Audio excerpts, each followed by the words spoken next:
Diablo 3. Please enjoy. All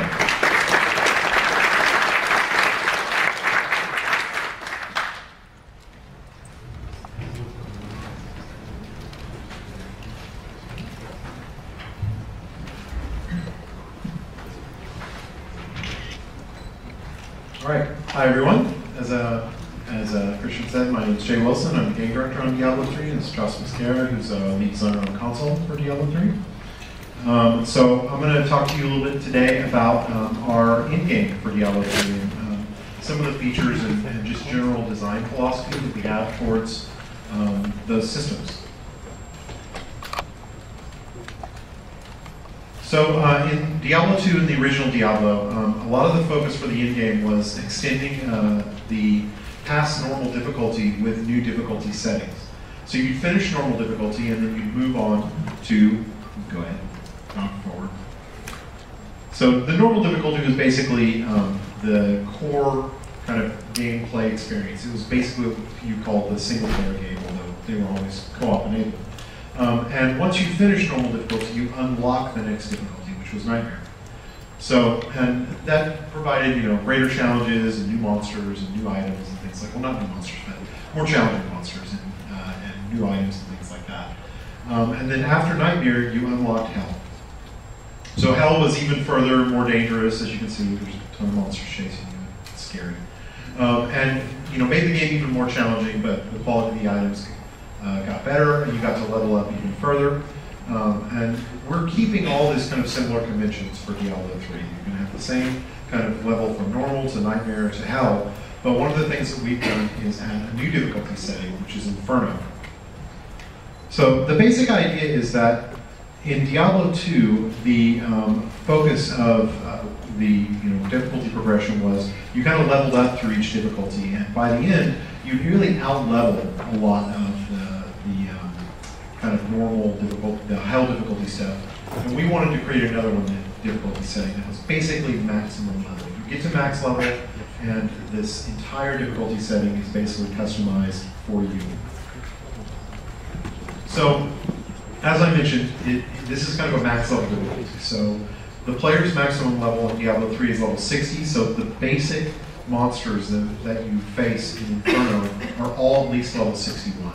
So essentially what this allows us to do is it takes the entire game and kind of flattens it. It says all the content is available at the maximum level and makes the whole game kind of challenging and creates an even greater challenge than players have experienced in the previous games. And the nice thing is that that once you come into this kind of level, you're never basically going to out-level it. Since the player's level can never exceed the level of the even most mundane monsters in this difficulty, it's always going to be a viable place to go and find a challenge for how much power your character gets. All right, and the nice thing about Inferno is that because it's higher difficulty, it has new sets of items that drop specifically in those areas. We've done a lot of cool kind of item stuff with each of the difficulties, but before we get to that, I'll talk about monster progression. So with each difficulty, we change several things. And the first one is we change how monsters interact with you. So the monsters become harder.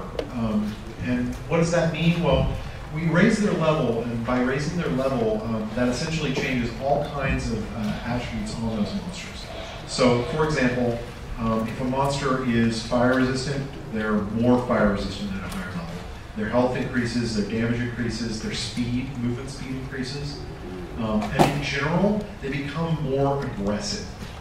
So we have several attributes that kind of control how often monsters attack and how quickly they will pursue you. And all of those things kind of universally decrease as you go into the higher difficulties. And then the last thing we do is we have a lot of monsters that are kind of randomly generated bosses and several powers that can appear on them. And as you go into the higher difficulties, the number of powers that appear in them increases, and we also have some powers that are unique to the higher difficulty levels. All right, so the next thing we do is focus a lot on items. Now in Diablo 2, when you got to the higher difficulty, you got better items, but they actually used the same art that you saw in normal difficulty. So one of the things we've done in Diablo 3 is that every difficulty essentially has its own items. So here we see the first one's a shot of kind of a mid-normal difficulty wizard. The second shot is nightmare difficulty. And the last one is, I think that was a late hell difficulty. So, and this is true for all the classes. Every class kind of gets unique armor looks and unique items as they level up through the entire game. So that's definitely a max level Demon Hunter. So this is the Monk. That's our normal difficulty, early Nightmare, and Inferno. So as you can see, the visual progression really extends far beyond just kind of the normal playthrough. It gives players something, a reason to continue to level up past normal difficulty. So one of the other things we also focus on is the artisans. So we announced artisans last year, which is essentially crafting. And you can have a variety of different artisans, and each one does some kind of crafting or item enhancement. They have kind of a cart area that you see, you visit them, and as you continue to progress through the game, you'll level those things up. And there are several kind of visual levels of the artisans that are only available in the higher difficulties. So here we have kind of examples of the blacksmith. This one is the, no, it's a jeweler. Yeah, it's a jeweler.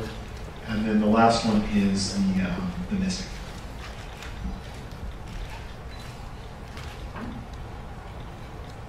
So these are some examples of also some in-game items. We have a suit of armor, the one with the orange lettering. That's a unique item, which means it's been handcrafted by the design team. So the attributes on it are always the same attributes, but the ranges of them can still randomize to have a lower or better quality. And then the other one is a rare item. So rare items are completely randomly generated. The way we've kind of tuned the game is that rare items are the best items in the game, but the hardest to get, because getting a really perfectly rolled rare item is a lot harder than getting, say, a unique item that has got good stats on it, because we can't do unique items. So the next thing we talk about is runes. So one of the things that we focused on to extend past normal difficulty as the primary way that you enhance your skills is runes. So the first kind of 2 level of runes are available in normal difficulty, and they let you do a lot of kind of customizing of your skills. But as you get higher into higher difficulties, you'll unlock higher ranks. And each higher rank essentially powers up what that rune does for you. If the rune, say, takes your magic missile spell and splits it into 2 projectiles at rank 1, it splits it into 8 projectiles at rank 7. So, and we've also got gems as a major element of in-game progression. Now, gems are not actually difficulty restricted, but we only drop, say, about the first 5 tiers of gems as item drops, and you have to combine them to get to the higher tiers. So it actually takes an enormous amount of gems to get to kind of the highest quality gems in the game. So we don't really expect people to be doing that until they're well into the end game and continuing to essentially evolve their gems for a long time after they've even reached max level. So and this shot is just kind of an example of the difference between a level 1 character with no items and a level 60 character. So you see we start with 10 attack and 9 precision, and we end up with numbers in the high hundreds. This is also a really good shot to kind of show how vastly the numbers can differ depending on how you customize your character. So in this case, there's over 700 vitality, but under 300 precision. So this is somebody who's focused very heavily on a very defensive build and not a lot on crit, say a crit focus. So every character can really be built very differently from one another. So to kind of compare and contrast Diablo 2 in-game from Diablo 3. Diablo 2, the item rewards, as I mentioned, were recycled, so the visuals didn't improve. The hero's max level was 99, which was a lot higher, but the problem is that there wasn't enough content to actually cater to that number of levels, because the highest level monster was 85. So you just leveled right past the content, and essentially items and skill points and everything that you got became fairly meaningless. There was a lot of repetitive runs. There was a very small amount of content that was actually viable, and also a very small amount of content that was the most efficient, which was not really the best of situations. And there wasn't really any room to grow the systems. And the development team really did design the systems to be grown past kind of full release. So one of the things we focused on with Diablo 3 is solving and improving a lot of these issues. So item rewards are unique per difficulty, so as we mentioned, they have unique visual elements. We capped the level player at 60 so that we had some room to grow. Now we might extend levels, but even if we don't, that provides us is the ability to provide content that is equivalent to the amount of levels that the player actually has.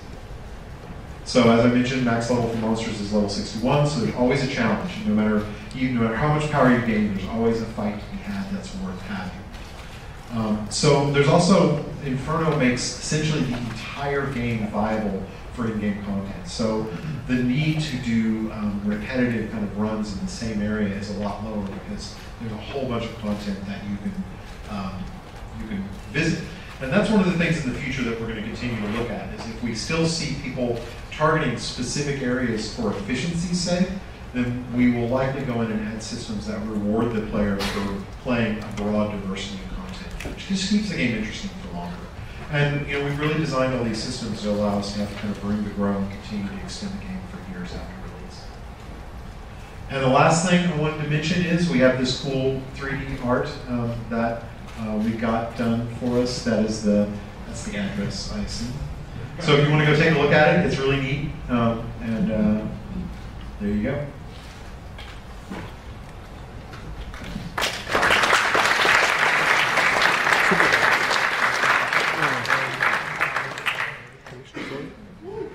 Okay, thank you.